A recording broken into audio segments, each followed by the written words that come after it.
Alzheimer's രോഗം. മസ്തിഷ്കത്തിലെ നാഡീകലകളിൽ ആലേയമായ ഒരുതരം പ്രോട്ടീൻ അടിഞ്ഞുകൂടുന്നു. ന്യൂറോണുകൾ നശിക്കുന്നു.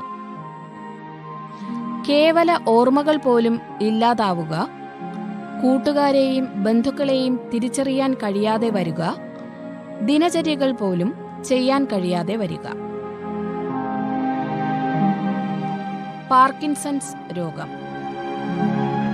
മസ്തിഷ്കത്തിലെ പ്രത്യേക ഗാംഗ്ലിയോണുകളുടെ നാശം. തലച്ചോറിൽ ഡോപാമിൻ എന്ന നാഡീയ പ്രേഷകത്തിന്റെ ഉൽപാദനം കുറയുന്നു.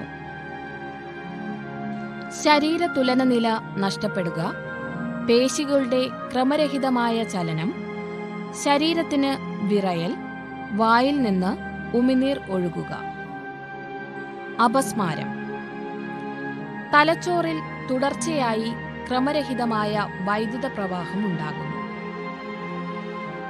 തുടരെയുള്ള പേശി സങ്കോചം മൂലമുള്ള സന്നി, വായിൽ നിന്നും നുരയും പതയും വരുക, പല്ല് കടിച്ചു പിടിക്കുക, തുടർന്ന് രോഗി അബോധാവസ്ഥയിലാകുന്നു.